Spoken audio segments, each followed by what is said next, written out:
качырып да. Биздин үйдүн баары буумуштун баары ачкан жердин баары балки ошондо качырып бар, билбейм. Анан негизи балдарга спирулинаны бергенде бирден экиден таблетка берем.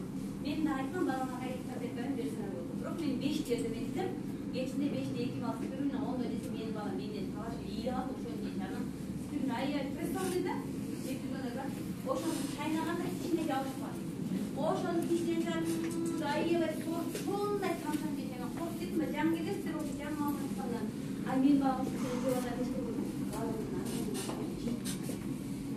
Ачканда жеткен да. Ал тоюп калды, азыр спирулина карап берип койдум. Бирок мен анда санда берем. Өз 5,5 жаш, 6,5 жашында эле окуду мектепте, бирок 8 жаштагы балдарды басып өттү. Өткөндө айтпай барып, балам да грамота алды, мен да грамота спирулина. Анан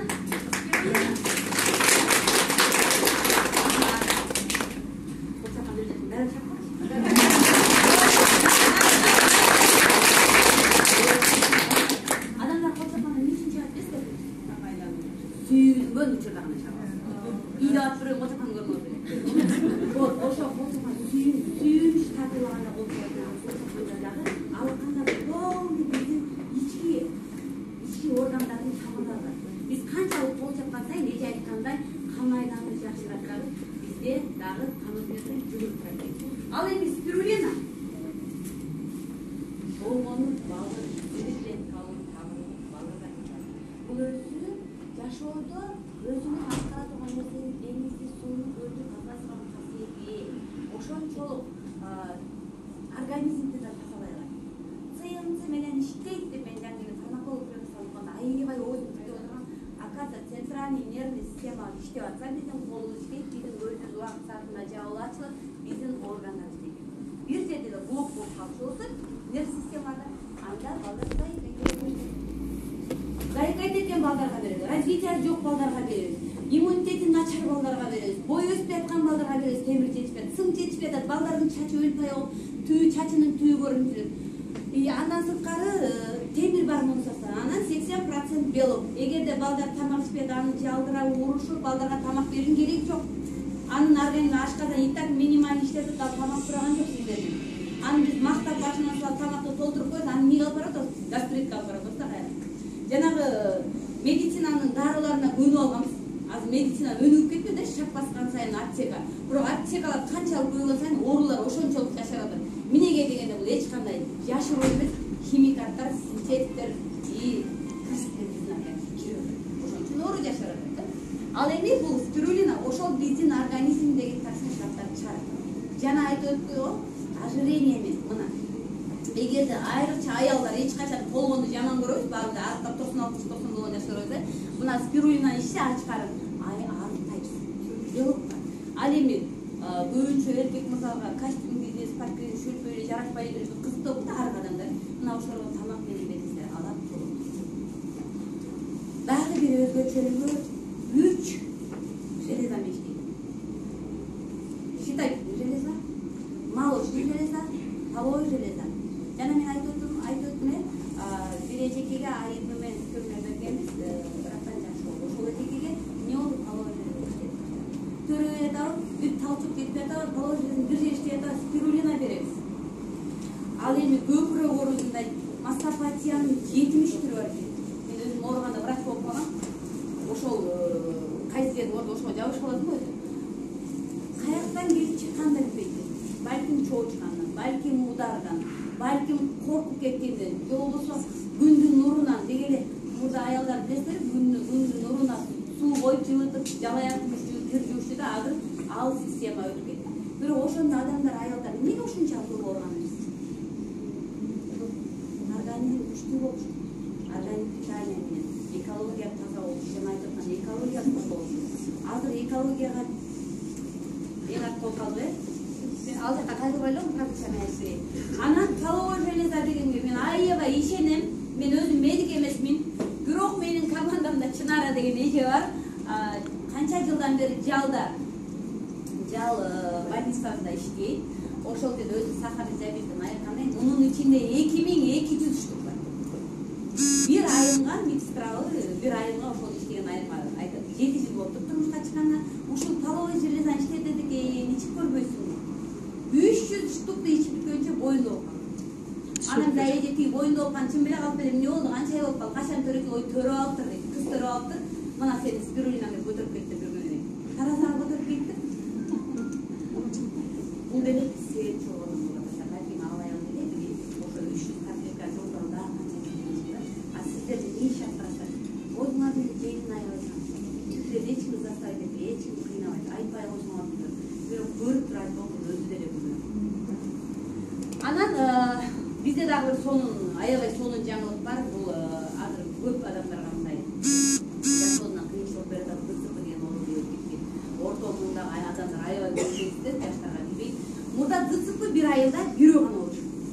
Азыр ар бир 10-чу, 20-чу бала ДЦП өткөзүп Карабалтага барып келген, антип ошол жерде сот тармагында иштеген Элиза деген айнагычы кызды канча жашында 1,5 болуп калып, 1,5 мурун келген, кыздын коляскага сүрөп кийинип, кызына шилейге ягып, моюн көтөрө албай, моюн ушунча келген да, ошол кыз быйыл басты. Супер. Супер.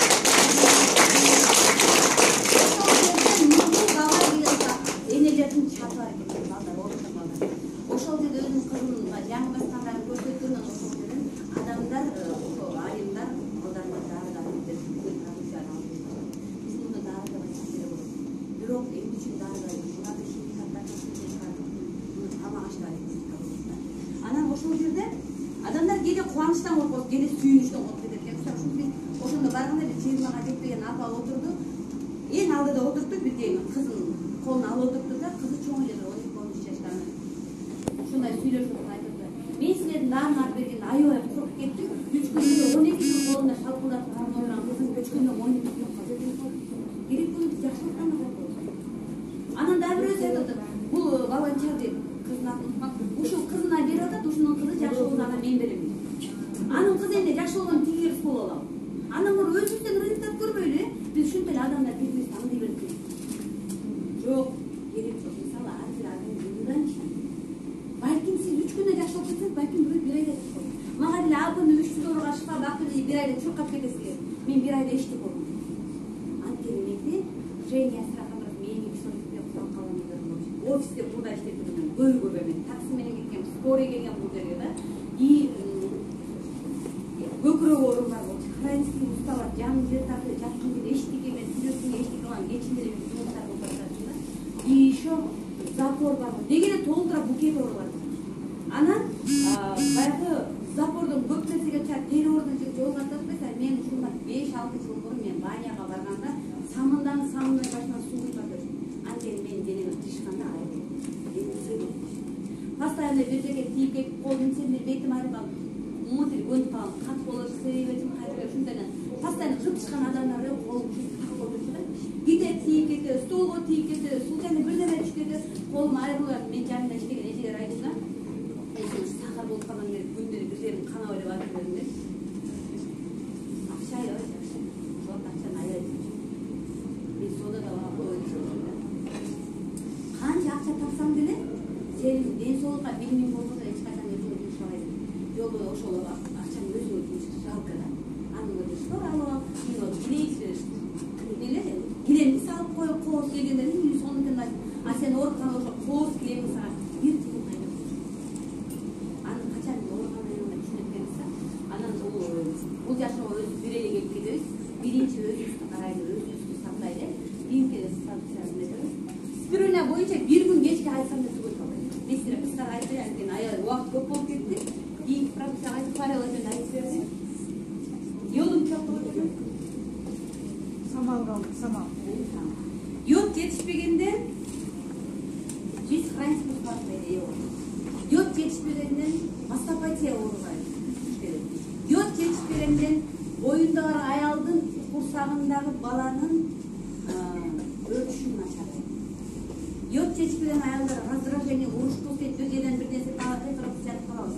Ошол калкан бездин кана иштегенде йод жетишпей койгондо биз тамактан кээде айтат йод көбөйгөн организмде йод аз экен деп биз көп жеп аз жеп албайбыз. Болгон кезде калкан безди бөлүштүргөндө йод жетишпей баштайт, анан көйдөрү чыгып баштайт, жоону болгон жерден ысылдап урушуп ыйлап кайра өз догунда ыйлап калып кетебиз. Мына ошол аялдарга йод жетишпейт.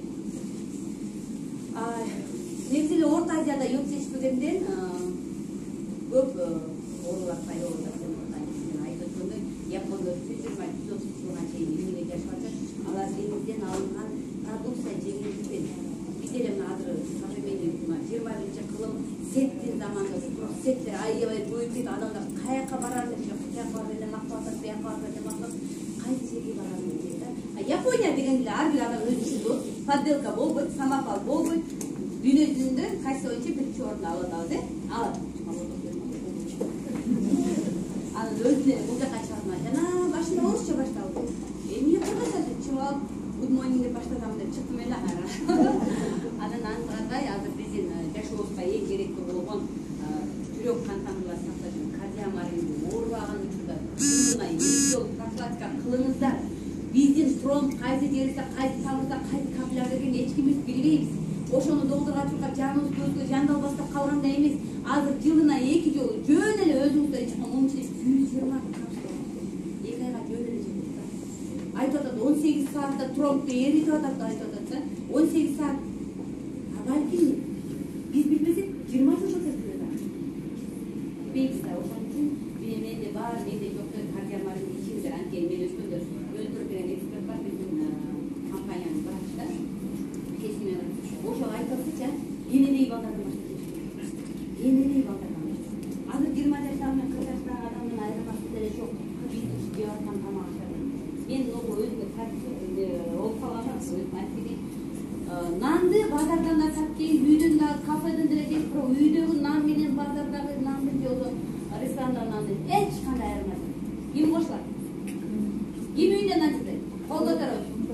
О, шартаман жейт. Дагы көтөрөбүз. Ким бар? Үйдөгү нан менен сатып жеген нандын айырмасы жок деген баары деле дрожь. Дрожь центральный нервный системаны өлтүрөт. Көп эле байкасаңыздар, балдарыңыздар жумшасаңыздар, барат да кайра келет. Неге жумшадың деле деп келет да. Энедей балдар. Мына нерв системага таасир этет. А эмне үчүн тугумсуздук көбөйүп атат? Ошол эле дрожьтон эмги бар үйүнө камайсыз. Болгондон ары. Айтсаңдар барбы уктуңуздар да жаман экен. Жок, эмне? Кайда?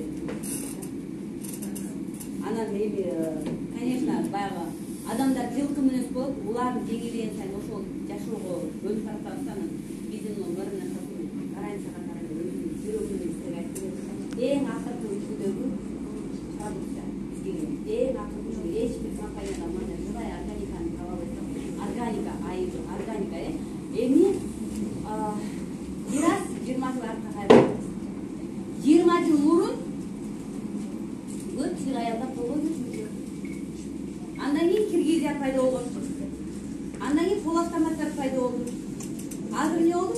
Автомат ыргып коюп кетип калабыз, Мына ошондой система өзгөрүп атат да, техника өзгөрүп атат. Даже биздин адамдар өзгөрүп атат. Энедей балдарга тамгатамай, цифралар билбейт, телефон сиздерден жакшы билет. Даже энедей балдарга мен атат, биян көрүп койсо айтып атасызбы? Адамдар жаңырат. Ал эми компания эмне үчүн мен аябай айтып атам? Себеби компания толтура мен мурда 20 жыл болду, бизге 40 жыл болду, биздики кулабайт, биздики сулабайт, эми бар таанып калды, эч жака кетпейт биздин компания. 20 жыл менен азыркы салыштырып. А бул компания ачылганына Кудай буйруса 16 майда 2 жыл годовщина болуп атат. Ошого келиңиздер. Мен укканымды бир көзүңүздөр менен көрсөт. Эмне деген компания? Кандай адамдар ийгиликке жаратат? Ошол жерден көрсөтөт, анткени бул компаниянын продукциясын иштеген үчүн адамдар иштейт. Эгерде сен бир жолу алсаң, айыбы иштебесе экинчи жолу жизнь басып келбейт. А эгерде бир ай ичинде ич нерселери жылыш болуп калса, экинчи жолу кайталап келесиң. Адам иштеш керек дегенге жок. Продукция адамды сага өзү тартат. Эгерде сахарный диабеттен бир айылып калса, өзүң күнү бары спортто турсаң да, ал сыйыр айдап мен сахар космай, сен сахар экенин же кой. Жол болсо ДЦП балдар батат, түрүп атат, ооруп атат. Гепатит жөнүндө жана мага бирөө суроо берип атат да. Гепатит айыгып алып, гарантияга тартып. Ичпесе кайдан айыгат? Сынап отурурду жарым жылдан кийин алып.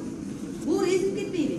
Азыр башташ керек да. Эмнеге биз сынайбыз? Эмне үчүн бирөөдү аңдыйбыз айтпачы? Азыр эле өзүңөр эле алып эле өзүңөрдөн баштайбыз эле, анан өзүңөр бар результатыңызды айткыла элдерге. Ошондо силерге ишенет. Сен бирөөңдөн өзүң результат албаган, бирөөңдөн өзүң айткыла.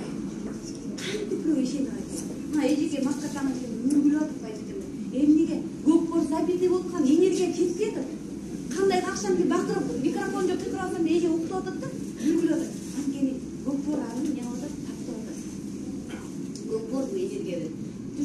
жер айылдар ары карап бери карабай эле күнөй турган жалпы кылыңар келди атабы барбы ошондойлор толуп тура. анан эле кечинде өзүңөр жапжашты бир тартып иш кылып аткандар барбы вот көкбор забитый болуп атат сага энергия жетпей атат көкборду тазалап кой а көкборуң ооруп атса ал уйку беси сөзсүз талкалайт анткени алар бир меридианда турат а уйку беси ал сөзсүз ашкаданыңды талкалайт мына биз азыр парастамол менен жанагы аспирин боюнча айтып кетти да парастамолду көп биз пайдаланабыз ошол мээге шишик пайдага көчкен адамдар ал эми аспирин ашкаданга жаралат мына ушул эле билип алыш керек анан могу жерге келгенде аябай сизде тааныйт анткени бул жерде сонун эми кандай бир көргөн результаттар чыгарат араңыздардан ким кандай ордон чыгыңыздар биздин жаңгилен конокторго көрсөтүп айтып берели келиңиздер телефон катмадан келиңиздер давление ойлоп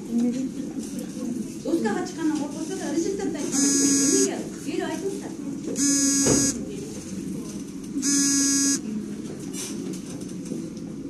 аллергиядан жашооңуздар чыгыңыздар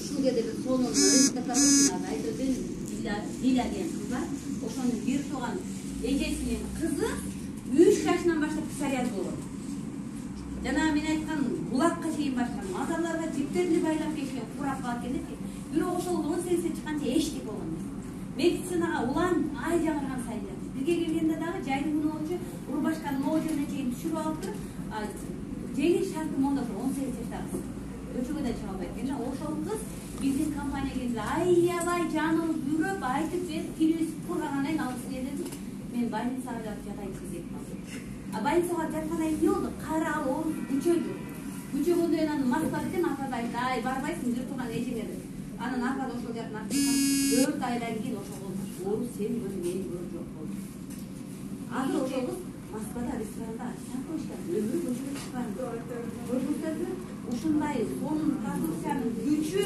биздин кан тамырлар биздин терилерди биздеги запорлорду биздеги ооруп аткан өлүп аткан клеткаларды жаңырта турган ал эмесе айтып бериңиздер саламатсыздарбы баарыңар кош келиптирсиздер ырас эле келиптирсиздер эң сонун компания ишенсеңиздер болот анткени мен өзүмдүн результатыман билип атам мен 2009-жылы катуу ооруп калып эле врачка бардым да анан цирроз печени деп мага диагноз коюшкан ошол цирроз печени 2 жыл дарыланып больницада жатып жүрдүм мал менен жатат экен аякта 6 айда бир барып жатып жүрдүм да анан бул компанияны бул дарыларды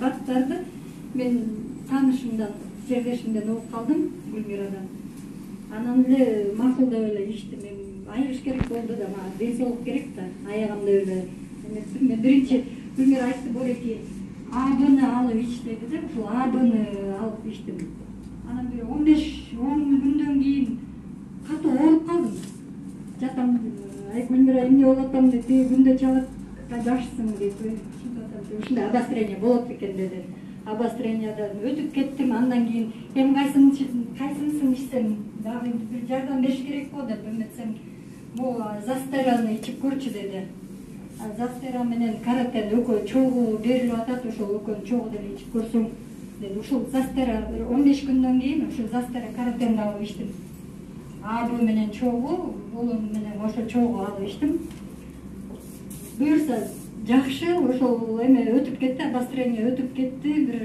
канча бир 25-30 күндөн кийин го эртең менен ойгонсом эле жеп жеңил жана көпөлөк болуп калыптырмын аябай сонун да жакшы келиниме үйдө келиниме эле ыйлабайдым мен бүгүн аябай сонун болуп калыптырмын депчи анан мама дагы алып ичиңиз Гүлмирага сүйүнчүлөрүм жакшы деп анан ушул абыны застераны январдан бери ичип атам да ичтим андан кийин кайра абыны алып ичтим анан мына бир 10 күн болду больницага кайра 6 айдан кийин барып жатыш керек болду да кече күнү чыктым больницадан анализдерим 5 экен мындай давление 120-80 экен космическое давление деди Супер. УЗИ аябай жакшы Кандын составы мен Бактыгүл айым айткандай, мен көп боорум чоңоюп кеткен болчу да, УЗИге түшкөндө мен могул көп боорум могул жерден, могул кимдик, могул аш бооларын баарын жөнүнө каптап кетти көп боорумчу. Анан ошо УЗИден көрдүм, көп боорум кичирейт, буюрсам да бул жерде эле калыптыр. Бул жерде эле калыптыр. Могул жердин баары кетиптир. Сонун. Боор цирроз анализдери бүт отрицательный. Супер. Диагноз деген первой степени билиардный цирроз деген. Ушундай деп айткан. Супер. Мына ертеңден больницага чыктым. Аябай сүйүндүм, Гүлнурага рахмат. Сиздердин баарыңыздарга рахмат. Ишенсеңиздер болот. Мен бүгүн тиги подружкамды да алып келдим. Жүрөгүң тиги жакшы болосуң, айыгасың деп ал. Ошол ишенсеңиздер болот. Алыңыздар, өкүнбөйсүздөр, ичиңиздер. Сиздерге айтам. Кыска. Саламатсыздарбы, урматтуу коноктор, биз келген. Бул Marina Health компаниясына мен дагы Чуйский роддомдо иштечүмүн. Угуп японский продукция дегенден эле угуп келгем. Келип алып эле бул жерден ооруларга, мындай ооруларга жакшы, аябай жакшы десе эле мен аябай өзүмдү эме кылдым да, сахар болчумун. Анан сахарым да нормага келди, айыгыдан баштадым. Спирулина кошуп баштаганда, башында эле баштагам. Анан ошону менен давлениям 200дөн ашчу. Скорый чакырылган күндөрүм болгон. Азыр болсо аябай жакшы болуп айыктым. Давления да жок болду. Мен Акталаанын кызымын. Акталаага барып жүргөндө, айылыма барып жүргөндө вообще эме кылалчу эмесмин. Давление болуп эле шорпо иче албай, эт жей албай эле кайра келчүмүн. Коозуп атып элечи. Азыр жакшы бир 10 күн барып жүрүп келдим. Эч нерсе болгон жок. Дары ичпей калдым. Азыр аябай супер. Азыр сахарымдагы нормага келди. Калды. Эмнени иштиңиз? Эмнени иштиңиз? Канча иштиңиз? Спирулина, заспире каретен, до сих пор мен ичип атам. Спирулина ичип атам дагы, анан айыгыны кайра коштум. Айыгы. Сонун. Алла. Саламатсыздарбы. Компания жагып атабыз, продукция жагып атабыз сиздерге. Сонун. Вы оказались в нужном месте, в нужное время. Жакшы жерге келдиңиздер. Эми мен айта турган болсом, менде результат көп. Бир туугандарым да көп. Баягы биз өзүбүз жакшы болуп баштагандан кийин тигиречебизди, тууган урugубузду, бир туугандарыбызды ойлой баштайт экенбиз. Аларга предлагать этип, алар да жакшы болсо экен дейбиз. Анан эми тонкостьтарды айтпай эле коеюн, мен лично өзүмдөн алган результатты айтайын. Биринчиден мен почти 90 килограммга жакын болчумун. 88-87 болчумун. Азыр 70-69. Ура! Супер! Второй результат. У меня эндокринная система вся нарушена была. И артальный, митральный клапан сердца тоже второй степени было. Это жалпактык менен айтканда порог. Гипертония высокого риска. И буттарым, и узловой зоб, гипотиреоз. Мен негизи мартта келгем бул жака. Өзүм госструктурада иштегем, пенсионеркамын 3 жылдан бери. Анан кийин 58 жаштамын. 58ге чыгып 59га кеттим. Сонун. Анан келгенден баштап мен биринчи көп эле компаниянын продукцияларын иштедим, потому что у меня куча таких болезней. Я старалась оказаться, быть здоровым, вести здоровый образ жизни дегендей. Анан кийин келип мен биринчи продукцияларды угуп эле, анан кийин мен экономист болгондон кийин бул жерден чынын айтайын, акчаны көрдүм. Мен башка компанияларга барып продукциясын ичип эле акчасын көргөн эмесмин. А бул жерден самом деле я увидела деньги. И жолдо кетип баратып, мени бул жерге Кенжайым чакырган. Оморова Кенжай. А биздин өйдөгүбүз Аликеева Кенжай. Спонсорлорубуз. Анан кетип баратып, мен Кенжайымга айттым, жок, мен бул жерге иштейм. Продукциямды алам, иштейм деп. Анан ошо менен карантин болуп калды. Карантинде дети меня никуда не отпускали. Мама, это сиз особый немедексиз, эч жака чыкпайсыз деп. Ошо менен жатып калдым. Анан кийин июнда эшикке чыктым. Эшикке чыгып эле каяктан жуктурганымды билбейм, жанагы болезнь. Ошону алып алыптырмын. Анан кийин бул жардам берерин деле жакшы билген эмесмин. Мен тонкостька кирген эмесмин, айыбынычы. Анан кийин ооруп калып эле ичип баштадым. Ичип баштаганда мен кислородко жаткан жокмун. бир аз кыйналдым, правда, бир жума. Андан кийин эчтеке болгон жокмун. Даже кыйналган да жокмун. Анан биринчи Алла Таалам жардам берди, экинчиден ойлойм ушу абы жардам берди. Супер. Биринчи, экинчиси бул. А үчүнчүсү болсо мен бир жылда бир обязательно чекаптап коет. Анализдерди полностью өтүп турам, потому что биздин генада, тукумубузда онкология бар. Энем ооруган, энемдин бир туугандары ооруган. Анан 19-жылы бир эле маалда эжем менен сиңдим ооруп калды. Онкология менен. Бирөөсү вообще уже метастаза кеткен, 4-чү степени болгон. Бирөөсү болсо яичниктен болот, немеден, трубадан болот экен. Андан 1000 аялдын 1% гана ооруйт экен да, бул агрессивный вид опухоль экен. Ошондой оору менен ооруштук. Кудайга шүгүр. Сиңдим операция болду. Эжем 4-чү стадиядагы без операция жакшы болду. Супер. Машалла. Сону. Немеден өтүп турам деп атпаймынбы? Чекаптан, анализдерден, УЗИлерден. У меня узловой зоб был, гепатириоз. Недавно, бир ай болду. Бүт барын өттүм. Жүрөгүмдөгү нарушение жок уже. Митральный клапанды исключили. Ревматизм исключили. Супер. Исключили. Супер. Исключили. Не периода. Супер. Любите компанию, принимайте витамины и зарабатывайте деньги. Мечтайте о большом. Ой, молодец. Супер. Молодец. Анара иде, яга келин сиздики да солун рецепт келин. Жолдошбек Анара. Саламатсыздарбы? Мен дагы бул компаниянын партнерумун. Мен деле ушу ден соолук боюнча келгем. Кадимкидей эле жанагы гос структурада иштеген болчумун. Ал жерде аябай мындай оору эле жүрө бердим, бирок ал мындай ооруганда больницаларга барсам жанагындай химический препараттарды ичсең кичине эле бир аз эле эметип коет экен, анан кайра ооруйсуң.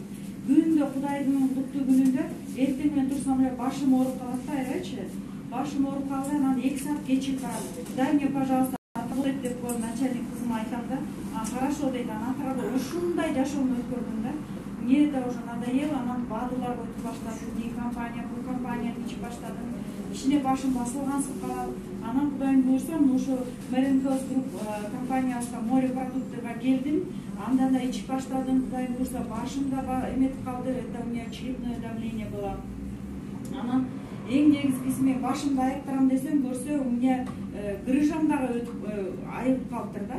Анда дагы мен бир башында ошо компания келгенде Узбекистандан Камал ага келди. Камран ага келди, ошол врач болчу, мындай сильный, алай айтып аткан экен да, ударный доза ичиш керек деп, мен аны түшүнбөй эле, мындай первый врачтарды укканда мындай түшүнбөй эле ичип алып турдум да. Абыны эртең менен, абыны кечинде буну ичип коюп турдум да.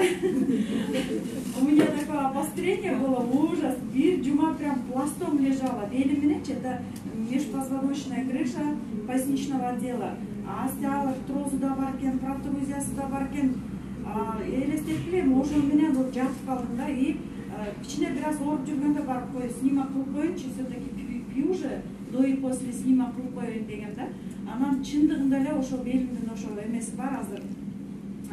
Баштапкы тартылган снимогум бар. Анан кийин кимдир кушайрлар айтып калды, ой, срочно давай артромарин ич депчи. Артромарин ичип баштадым. Аябай катуу ооругандан прям чыдабай өзүмө укол сая баштадым. Внутримышечный врачтар менен сүйлөшүп алып, это невозможно было.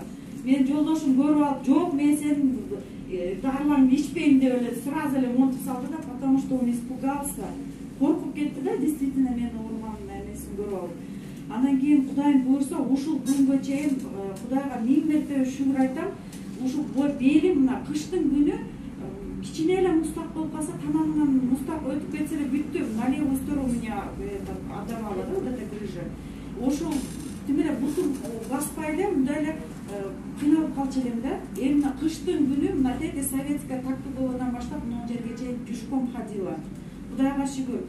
Варикозное расширение вен в обеих ногах. В левой стороне прям вот так, прям вот такие прям пулты чулкалар веналар. Это все вот от того, что еще лишний вес был у меня. Я недавно заметила, у меня вот это направо стороне вот эти звездочки деп коет го жанагы веналар мына тамагыма чейин чыгып кеткен болчу да көп басалчу эмесмин мына ошолор жоголуп кетиптир өзүм таң калдым а левыйда кичине бар экен звездочкалар жок потихоньку уходят вот эти немножко большие вены еще чуть-чуть остались анан мындай вена деген билесиңер да тийсе эле ооруйт мына кол тийгизе ооруйт да не то что там басып келиш мына недавно Дубайга барып келип эмне деген жерлерди бастык Дубайдан я думала все у меня наверное там ноги точно эметет депчи Кудайга шүгүр ушунчалык ыраазымын ушул веналарымдагы айып калганначы белим өзүнөн өзүнчө башымда айыккан болду белим айып калды венам айып калды Кудайга шүгүр анан дагы мен эң сонундагы результатым еще у меня жировой гепатоз был элестеткиле вот такой живот был как у беременной маршрутка кирсем эле посадите беременную женщину деп отурсат да өзүм бесим чоң болсо анан бутумда ооратса олтуруп алгым келет да маршруткаданчы ушундай даражада жүргөм да менчи азыр Аллага шүгүр миң мертебе шүгүр ушул продукцияга жолугуп калганыма шүгүр анан элге айта баштайт экенсиң мына болуп калдым мындай болуп калдым анан мына устазама дагы токмокто куран сабагына берген устазама берип баштадым анан ичип көрүңүзчү жакшы болуп каласыз деп анан болею дей берет да хотя ана канча деген компаниянын БАДыларын ичет ишенесиздерби анан кийин когда начала принимать вот этот витамарин айбнычы у меня удушье ну милость Аллаха деп коет бакышымчы анан эмне десе ал да ударный доза чыгып турган ал окшопчу анан кийин бир малдан кушер ушинтип ичип атты эле десе ай азайт кокуй азайт деп анан кичине витамарин эртең менен витамарин көйгөй өттүк да ал дагы ошентип өттү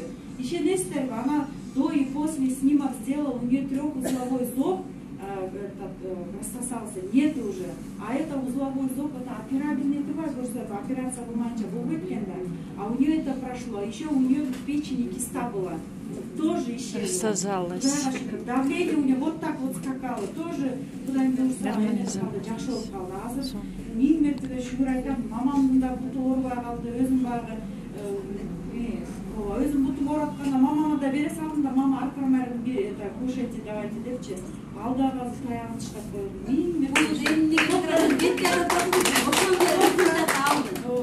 аябай көп результаттар азыр дагы мына сонун дагы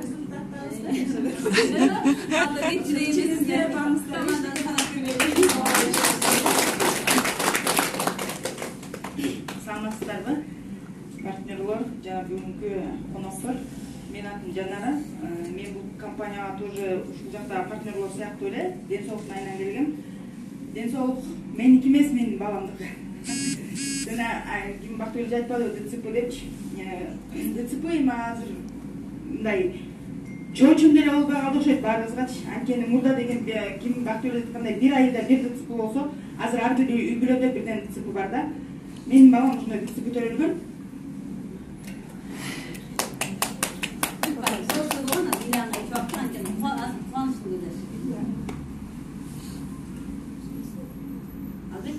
жан дүйнөсүнөн өткөн эне үчүн бала эч качан оорубаган эне бала азыр бүт бар өтүп кеткен ошону айта албайм неме деп айтышканда вероятность мало деген басканга баламдыкы вероятность мало деп айткан ай болду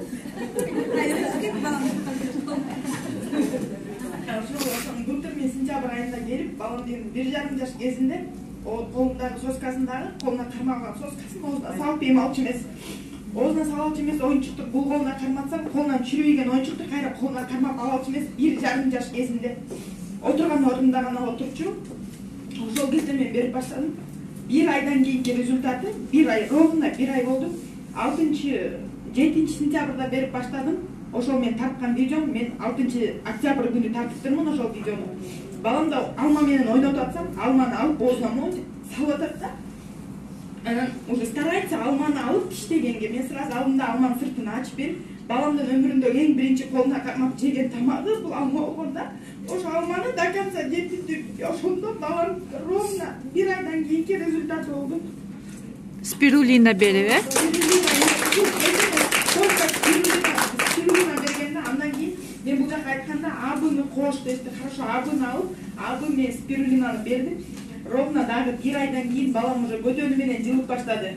Супер. Көтөнү менен жылып, азыркы күнгө чейин, мына азыркы күнгө чейин мен ушул компаниянын дары дебейин, тамак да берип келдим. Азыр балам 5-6 шаг уже жазап басып калды. Молодец.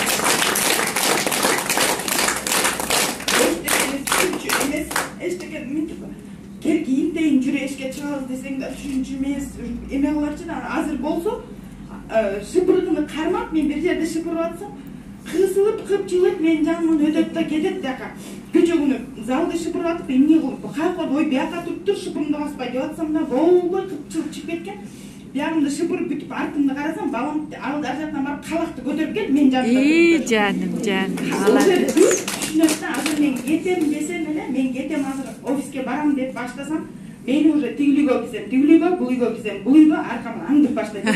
Шахер аңдып баштайт. Уже бүт барып түшүндү да. Супер. Бүт барым. Машалла. Барым түшүнөт аз. Как положено, басанда жүр кийинебиз, эшикке чыгабыз.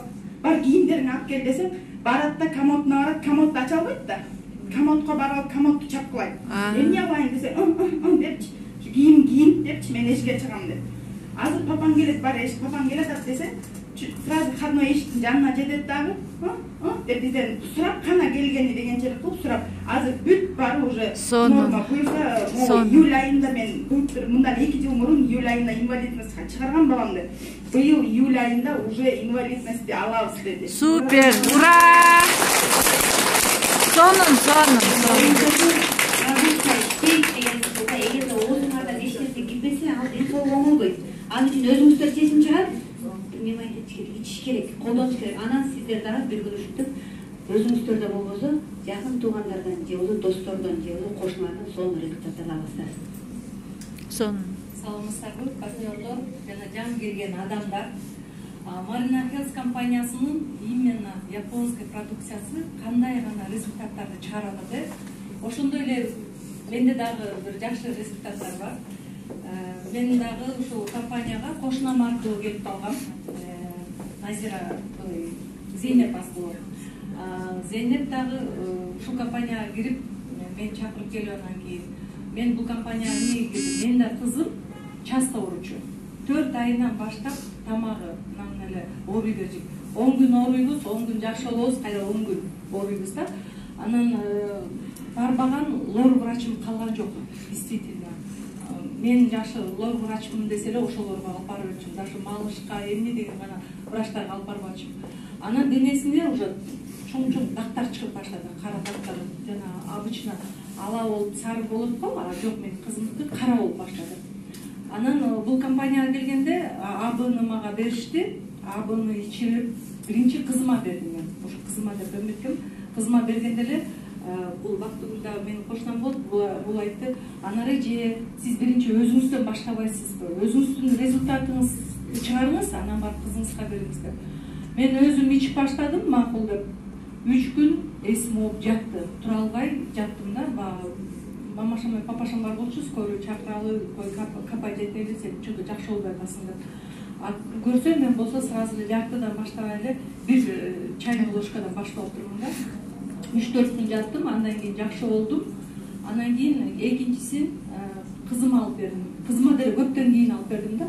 Алып берип баштагандан кийин биринчисинде билинген эмес. Обычно айтып атпайбы, ар кимдин организми ар кандай экен деп. Меники, например, 4 күндө, 5 күндө билинсе, кызымдыкы 15 күндөн кийин өтүп барып билинди да результаты. Азыр тамагы жакшы. Биз болсо, например, 10 күн школго барсак, 20 күн школго барып чыкпайбыз. Потому что ар бир эмебиз бизге сифазалин, сифтраксон, ушундай эле дарылар жазып берчү да, укол алчу. Ангинасы гной болуп кетчү. Ар бир 6 саатта, например, парацетамол берчи келип, 6 саатта жетчү эмес биздин парацетамол. Ар бир 2 сааттан кийин эле кайра температурасы 41ге чейин көтөрүлүп кетчү. Анан мен өзүм укол салганды да үйрөнүп баштадым. Айтат го багы, эмне көп ооруса, ошол жактан врач болуп баштайсың депчү. Мен да өзүм врач болуп баштадым. Тамагын хлора менен, ошо менен тазалап, люголя менен тазалап, уколду өзүм салып, анан температурасы түшпөгөндө ар бир 6 саатта парацетамол берсе, мен 2 саатта көтөрүп келсе, мен жылуу сууда жуунчумун. Ошто температурасын 6 саатка көтөрчүмүн да. Ал болбогондо анан кийин аналогин мен диметролду салчу. Анан чыдай албай калганда больницага барчу да. Азыр ошол менин кызымдын результаты ушу азыр жок. Канча жашта? Азыр кызым мына 12 жашка чыгат, бирок ошол 4 айынан баштап биз ушул ооруну эмете алдык. Биринчи эле ооруганда эле бизге сифазалин салып коюптур. Акаса болбойт экен, 4 айлык, 5 айлык балага сифазалин салып болбойт экен. Биз ошонун калган уколдорду бизге багы действия бербей койду да, айла жок, септракция. Дагы бир результат айтып бердим. Асыл, сиз айтып койгон результат бар. Азыр. Анан кийин абыны иштик, андан кийин спирулина берип баштадым. Спирулина берип баштаганда эле кызым 10 күн ичкенден кийин эле эме деп баштады. Мама, спирулина эмнеге жакшы депчи. Анан мен атап баштадым. Мындай бул ооруларга жакшы көрсүнсүн. Жок, дагы бирдекени айтпай калдыңыз дейт. Эмнени айтпай калдым десем, курт түшүп атат деди. Анан кийин кандай болуп түшүп атат десем, ушундай түшүп. Эртең дагы эметкенде туалет барганда айтчы, мен көрөйүн деп ушинсем болду. Ошо менен эле бир чыгып эметкен жок. Анткени кошунамдын дагы Зейнептин дагы көзүнүн эмеси экземасы бар болчу. Ал дагы бала чакасына бүт баарына берген. Ошондон укканда, потому что семьябыздан, жолдошумдан ушундай курттар чыкты депчи. Анан ошону эстеп кеттим, анан деп эметип калдым да. Жакшы, азыр анан кийин өзүмдүн дагы азыр ушул кезде дагы бир тааныш эжем көз больницага чогуу жатып калып, бир эжем менен таанышып калдым. Анын оорусу аябай көп экен. Эми куча аркы дүйнөгө бир буту менен эле аттап калган эже экен. Мына Бактыгүл экөөбүз ошол эжеге барып, азыр Кудайга шүгүр. Чачы мына өткөндө барып мына эмесин тартып алдым. Чачы аппак. Өзү бир 58 жылда, 58 ошондой 60ка жакындап калган эже да, бирок чачы аппак экен. Анан өткөндө айтып атпай, анара мен чачым уже карайып атат депчи. Прям этот, жана атай боюп болгондо бир ак кара болуп, жонунун арт жагынан вот алды көздө чачтар карайып келет. Бир да талып кара чачым жок болчу дейт. Анын ашказаны менен канча күрөштүк, бөйрөгү менен канча күрөштүк, давлениясы менен канча күрөштүк, азыр суставтары менен канча күрөшүп келебиз. Азыр ушул күндө суставы калды, анын давлениясы кичине асайып келатат. Андан тышкары ашказан оорчу, ич агарыны, көзү, бөйрөгү канча деген эмелерди эмелди, ушул эки эле оорусу калды, асайып келатат.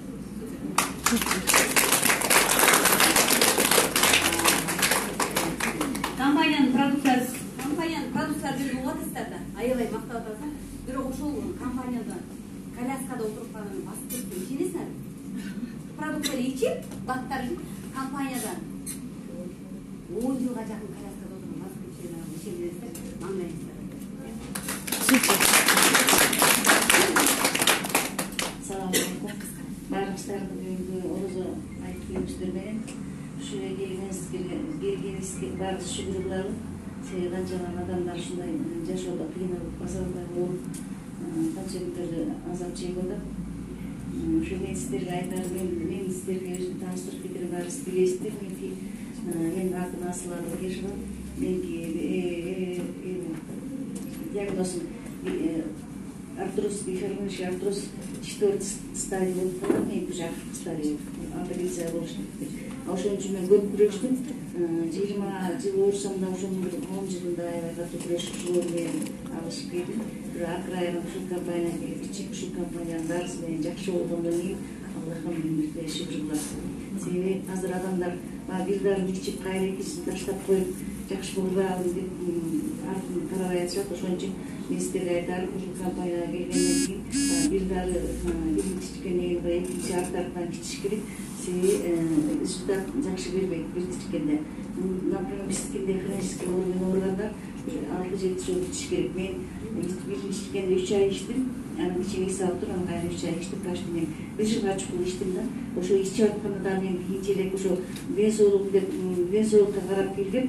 Кийин ошо бензол ичип атып эле мен акча чыгып жакшы иштеп калдым, андай кызык. Ошон үчүн бут ооругандар ушундай мелкине результат алгандарга көп айтыңыздар, көп ичсин. Анан сырткары көйнөгү кылсын, массаж кылсын. Ол буттары көптөрү катып калат деп бана көп чыгат да, тисиден катат деп. Ошо тисиде жанагы томук бар болсо, кыймылдап турсун, ар бир томукту эки болгон. Ошо томук кыймылдамайынча астына эне келбейт, тамак келбейт да, бизде тамак эмес, мындай болгондо программаны ичип атпайсыз, ошондо тамактар келбей, ошо катып калат кышында да, ошо паспортунда катып калгандар болот. Ошон үчүн томукту көп кыймылдап турсун. Анан массаж кылсын. Кайсы жерде кан куюп калган жери өзү эле билинет, ошодон массаж этсе эле кое берет. Бейте кое берет, баары жакшы болот. Дальше кишилер. Эң жакын адамды сат сиздерди укпайт. Мынча компания толтура айленен баш айлантат. Ошондой мен бир тууган кайнекемдин кызы бар болчу, бир жыларына чыккан. Кызы легкий формадагы ДЦП болчу. Анан ким Жанара кызын сахнага алып чыккан үйүнө барып. Сенин кызың эле басып өмүр бою ушул сокулдарды карап отуруп кичине аракет кыл. Анан кымбат экен деп баштадан болбой адамдар күйүп калуудан коркуп атпайбы? Мына ошол мен айттым. Ушул кызыңа действия бербесе мен албайм ушул продукцияны. Давай бер деп мен болгону абы бердим. Абы менен струна ДЦП балага аябай жардам бердим. Ошол кыз 1 жаш 8 ай. Шылкылдап эле даже көрмөлөгөндү чалкасынан бөлкөрөдөн анан ушул кыз тигинин багасы алма десе бул сосиска жеп атат. Бирок буга 1 ай болгон жок. 6 күн. 6 күндө кызы сосиска жеп калды. Молодец. Азыр мен ошол кыздын кайсыңдын эмесин уктайм. Алия бүгүн биринчи жолу сосисканы өз колу менен кармап жейди. Жеңе кандайсыз? Уйкусу келип калыптыр. Түгөнгөнчө жейди. Видео тартып сүйүнгөндөн ийе отурду. Аллахка шүгүр жеңе, Аллахым сизден разы болсун. Бүгүн ичсе 6-чы күн болот. 6 күндө эле жардам беребиз. Жанагы биз кубанычтан коркуп кеткен ушул. 6 күндө жардам беребиз. Сомнение болот да. Мен айттым, сиздер айтып атайын, кээ бир адамга 3 күндө жардам беришим мүмкүн. Кээ бир адамга 5 айда жардам беришим. Анткени толтура болячканы биздин возрастка да карашыбыз керек. 30 жыл, 40 жыл оорууну көтөрүп анан 1 айдан кийин болбой атат десең болбойт. Анткени толтура оору алып барып бир жерге барбайт да, полный кан менен тарап кетет. Организмдер ачка тытып кетет, баягы продукция жок калат да. Эми аябай сонун бүгүн отурдуңуздар, чымындын үнүн уктап отпой, Тынч аябай сонун улуп коюп өзүнчөлүк бир нерсе. Пайдалануу, ошону кылып өзүнчө чоң жумуш. Эч качан оорубаңыздар, ден соолукта болуңуздар. Дагы бир нерсе айтайын, ушу жана мен кошунамды аткан эжеге мен айткан эмесмин. Мурдун көтөрөм деп айтсам айтпасам өзү сетип чыгабыз да. А мурда ал деле угат экен да, көрдүңүздөрбү? Ошол азыр айтат, курчун айтат, кызымдан коркпойчу айткым келбей атат. Ошол Зейнеп деген келин менин кошум, ал мен чакырам, ал муну чакырды. Ошол 1 жаш 2 ай 3 айлык кызынын ичинен курт түшкөн. 10 жаштагы баласынан курт түшкөн. 43 жаштагы күйөөдөн курт түшкөн. Эмнеге окшош? Окшош болот. Бир үйдө эмнени колдонсо ошол болот да. Көрдүңүздөрбү? Алар деле мындай көбүнчө адамдар биз эле чечим чыгарып укпайт дечи. Сиздер болгону оозун жерин аябай, жакындарга, туугандарга алар колдонбой алардын өзүнүн иши. Эч качан оорубаңыздар, ден соолуктарыңызга бири-биринизге жардам бериңиз. Супер! Супер!